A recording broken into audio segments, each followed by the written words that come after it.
Hello everyone, let's continue the chapter. In the previous video we have discussed the keywords and textbook question of chapter 4 map, and moving to the next we are going to discuss the extra question of this chapter. तो इसके extra question है, आप इनको कर लेना. The first question is define compass. Compass को define करना है. कंपास क्या है? Compass is an instrument use to find out main direction. Compass एक ऐसा इंस्ट्रूमेंट होता है जिसका यूज हम मेन डायरेक्शन को फाइंड आउट करने के लिए यूज करते हैं. Second question, what is cartography?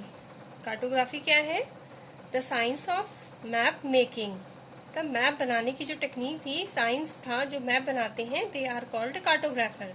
तो जो बनाने की टेक्निक है वो साइंस है, उसको क्या कहा जाता है? कार्टोग्राफी कहा जाता है. थर्ड है, who is known as father of cartography.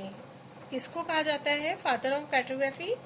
तो ग्रीक स्कॉलर थे क्लॉडियस पोर्टेलेमी. तो इनको क्या कहा जाता था? क्या कहा जाता है? Father of cartography. Question number 4 है, what are the main limitation of the globe? Of a globe. एक ग्लोब की जो लिमिटेशन क्या होती हैं? क्या क्या लिमिटेशन होती है ग्लोब की? The limitation of a globe are, it is difficult to carry. इसको कैरी करना डिफिकल्ट होता है. The space on the globe is limited. Globe में जो स्पेस होता है वो लिमिटेड होता है. और थर्ड है, it can not be made for a part of the earth. अगर हमें अर्थ के एक हिस्से को बनाना है, हिस्से का अगर हम बनाना चाहते हैं तो इसमें ग्लोब को बनाना, it not possible to make a globe. Map तो हम बना सकते हैं अलग अलग पार्ट का, but globe is not possible. 4 है, details can not be shown properly. Details आपको माइनर से माइनर डिटेल उसमें नहीं मिलती हैं. And 5th one, it is difficult to handle. अगर हम उसको कैरी करने की बात करते हैं, अगर हमें उसको हैंडल करना, it is very difficult. So these are the limitation of a globe. Next है question number 5. What do physical map show? Physical map क्या दिखाता है? और physical map show natural features of the earth such as mountain, plateaus, plain, etc. जो physical map है वो क्या show करता है? जो भी हमारे नेचुरल फीचर्स होते हैं उनको शो करता है, जैसे कि माउंटेन है, प्लेट्यूज है, प्लेन्स है. फिर है, differentiate between small scale map and large scale map. इसके बीच में डिफरेंशिएट करना है. तो स्मॉल स्केल मैप को पहले लेंगे. स्मॉल स्केल मैप क्या है? It is used to show large area. जो स्मॉल स्केल मैप होते हैं वो लार्ज एरिया को शो करते हैं, जैसे कि कॉन्टिनेंट एंड कंट्रीज. और ये उतने ज़्यादा इन्फॉर्मेटिव नहीं होते, क्योंकि जो लार्ज एरिया को शो करना है स्मॉल स्केल का यूज किया जाता है. So these are less informative. Then large scale map, it is used to show a small area such as village और टाउन. और जो लार्ज स्केल मैप होते हैं, they are used to show a small area. ये छोटे area को show करते हैं, जैसे कि विलेज एंड टाउन्स. और ये कह रहे हैं इट इज मोर इन्फॉर्मेटिव. और ये क्या होते हैं? बहुत ज्यादा इन्फॉर्मेटिव होते हैं, क्योंकि इसमें छोटी एरिया शो कर रहे हैं, लार्ज स्केल का यूज कर रहे हैं, तो इसमें से हर एक डिटेल इसमें शो की जाती है. तो so this is the chapter. Here the chapter is complete, or I will provide you the PDF of this chapter also. And now we will start the next chapter, history, from the history. Now we will start the chapter from the history. We will take the chapter from history. Chapter 5, number 5. What books and burials tell us?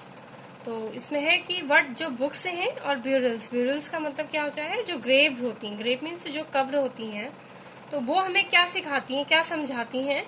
तो इसके बारे में पढ़ेंगे. One of the oldest book in the world. First, you may have heard about the Vedas. Vedas के बारे में हमने सुना होगा. वेदास क्या होते हैं? वेदास मीन्स होता है, अगर हम इसका मीनिंग अगर देखेंगे वेदास का, तो इट मीन्स ए नॉलेज.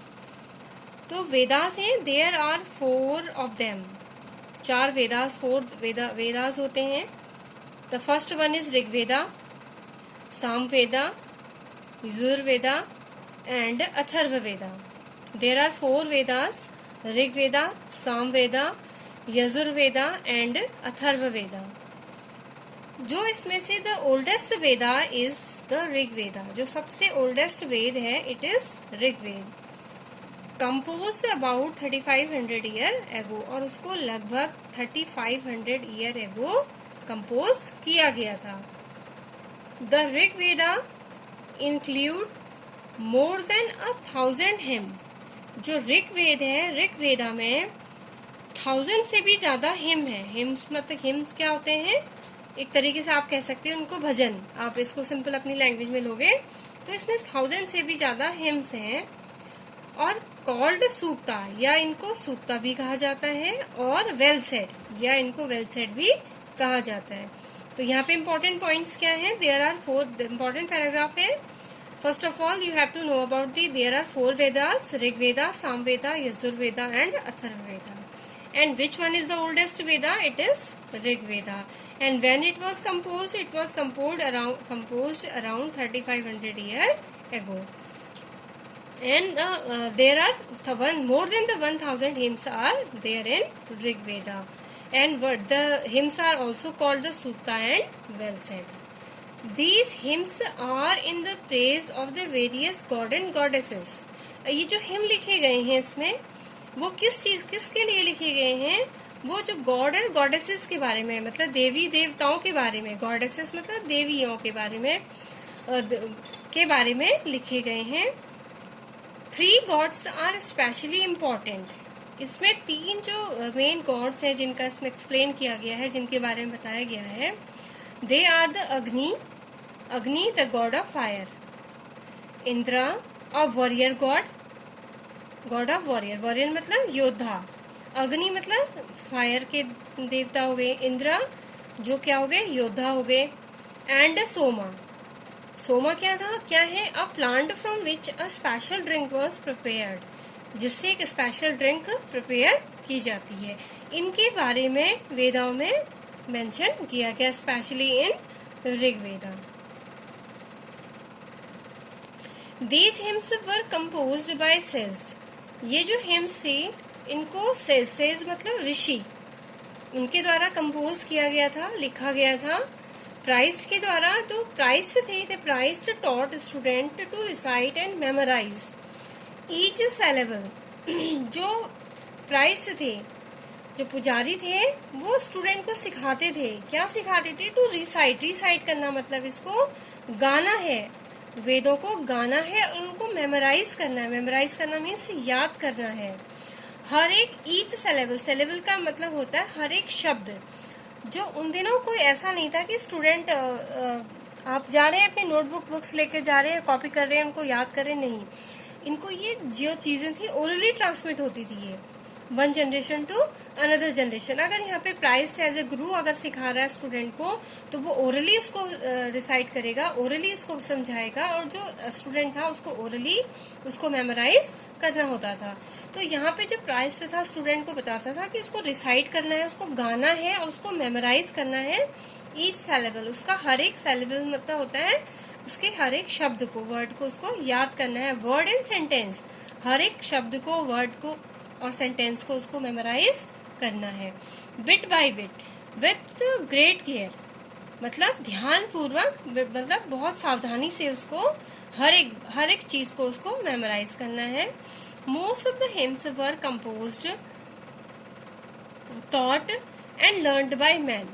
और यहाँ पे ये भी है कि जो अधिकतर हिम्स थी उनको कंपोज भी मैन करते थे, सिखाते भी उनको मैन थे, और लर्न जो सीखते थे वो भी आदमी ही होते थे.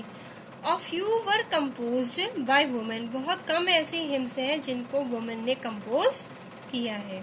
The Rigveda is an old और वैदिक संस्कृत. जो ऋग्वेद है, ऋग्वेदा की लैंग्वेज कैसी है, ओल्ड और वैदिक संस्कृत है.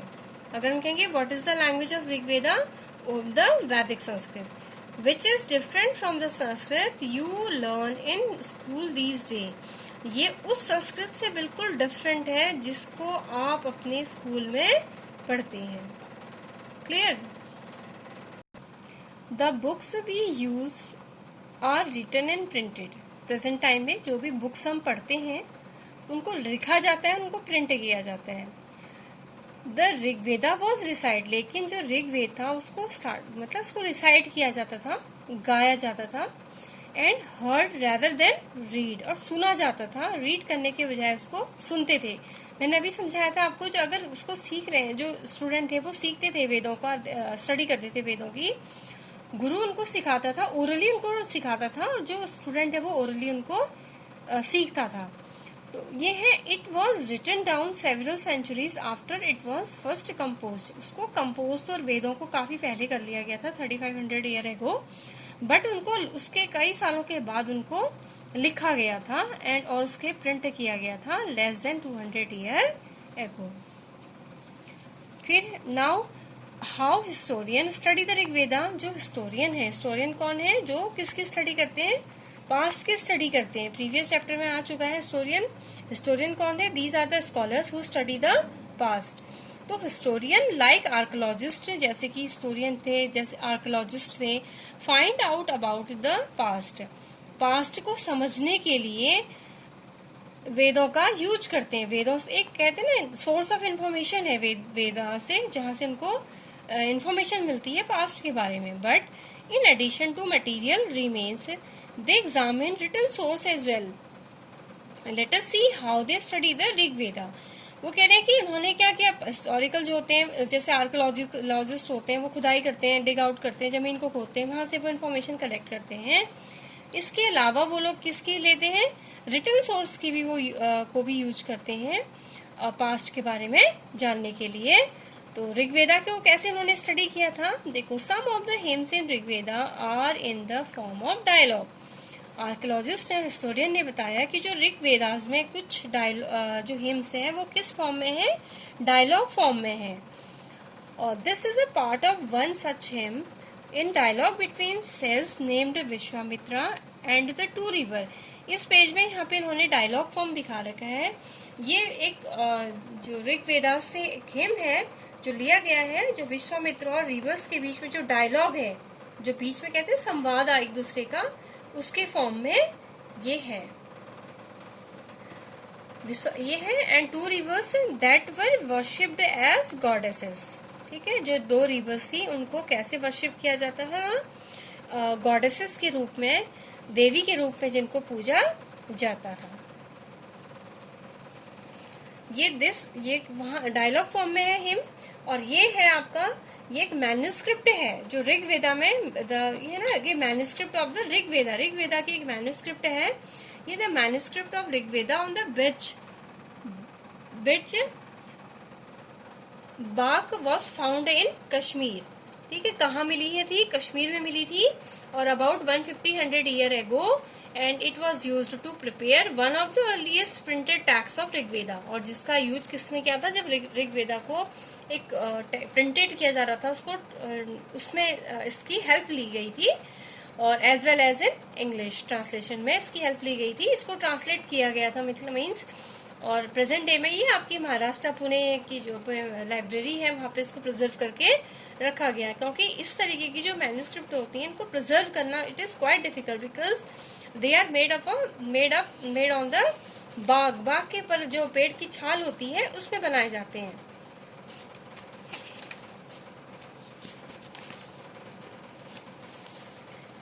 Now cattle, horse and chariots, इनके बारे में क्या है? देखो, ऋग्वेदा में क्या मेंशन है? There are many prayers in the Rigveda for cattles. Rigveda में कैटल्स के लिए बहुत सारी प्रेयर्स हैं, प्रार्थनाएं हैं। चिल्ड्रन के लिए स्पेशली, जो सन्स के लिए, एंड हॉर्स के लिए बहुत सारी प्रेयर्स हैं। हॉर्सेस वर योग्ड मतलब जोड़े में, two chariots that were used in the battles. जो हॉर्स थे उनको मतलब जोड़े में, चैरियट्स में, चैरियट मतलब होता है रथ में यूज किया जाता था, और जिनका यूज किसमें करते थे? बैटल फील्ड में यूज किया जाता था। विच वर फॉट टू कैप्चर कैटल, और लड़ाइयां लड़ी जाती थी। क्यों लड़ी जाती थी? कैप्चर मतलब बंदी बनाने के लिए, जो कैटल्स थे, जानवर थे, उनको बंदी बनाने के लिए लड़ाइयाँ लड़ी जाती थी। Battles were also fought for land, और लड़ाइयाँ लड़ते थे ताकि वो लोग किसी की जमीन को कैप्चर कर सकें, जमीन के ऊपर भी अपना कब्जा कर सकें।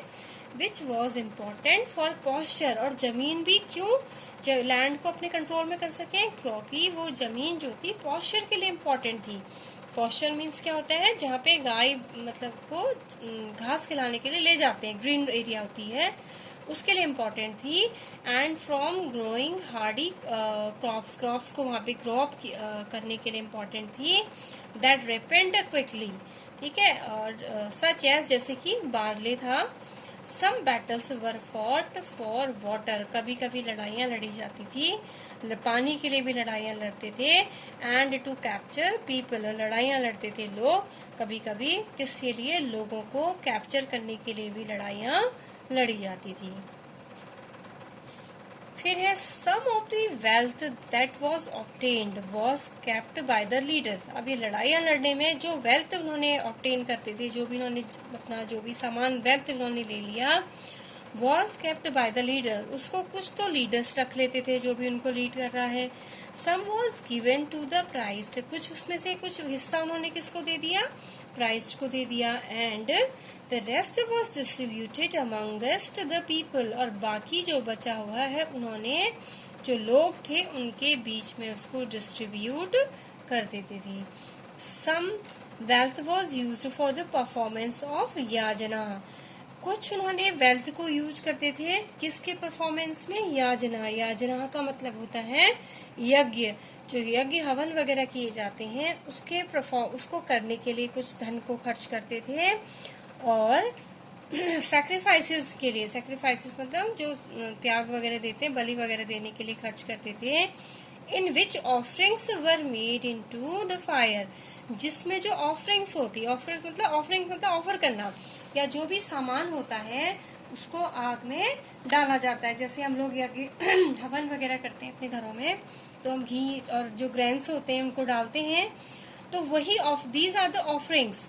तो वो याजना के में खर्च करते थे, सैक्रिफाइसेस में खर्च करते थे, और जिसमें जो भी ऑफरिंग्स थी वो आग में डाली जाती थी, जो भी सामान था वो आग में डाला जाता था। These were meant for God and goddesses, God and goddesses. और वो जो सामान डाला जाता था, घी या ग्रेन्स वगैरह जो डाले जाते थे, तो उसका क्या मतलब था कि वो सारी चीजें किसके लिए हैं, गॉड और गॉडेसेस के लिए हैं, मतलब भगवान के लिए, देवी देवताओं के लिए वो सारी चीजें हैं। और ऑफरिंग कुड इंक्लूड घी, और ऑफरिंग में क्या था, जैसे कि घी था, ग्रेन था, and in some cases animal, और कुछ केस में एनिमल्स को भी सेक्रीफाइस किया जाता था। फिर है most men took part in these wars, अधिकतर वो कह रहे हैं कि मैंस जो थे वो इन वॉर्स का, लड़ाइयों का हिस्सा बनते थे, लड़ाइयों में हिस्सा लेते थे। There was no regular army, उस समय कोई भी एक रेगुलर आर्मी नहीं थी। बट देयर वर असेंबलीज, लेकिन वहाँ पे असेंबलीज हुआ करती थी। असेंबली मतलब असेंबल होना, इकट्ठा होना। Where people met and discuss matter of war, assemblies हुआ करती थी, लोग असेंबल होते थे और आपस में डिस्कस करते थे, वॉर के मैटर या लड़ाइयों के बारे में डिस्कस करते थे, एंड पीस के बारे में, शांति के बारे में डिस्कस करते थे। दे ऑल्सो चूज लीडर्स, वो लीडर्स चूज करते थे, who were often brave and skilled warrior, और लीडर भी कौन था, उन्होंने वो ऐसा लीडर चूज करते थे जो अक्सर कैसा था, ब्रेव था, बहादुर, और बहुत ज्यादा स्किलफुल मतलब कुशल होता था। वॉरियर मतलब क्या है, योद्धा होता था। तो लीडर तो वो कोई एक पर्टिकुलर आर्मी नहीं थी, असेंबल होते थे, अगर लड़ाइयाँ लड़ रही हैं उसके बारे में डिस्कस करते थे, पीस के बारे में डिस्कस करते थे, अपना लीडर वो उस असेंबलीज में चुनते थे, जो कि हमें अक्सर कैसा होता था, ब्रेव और स्किलफुल होता था।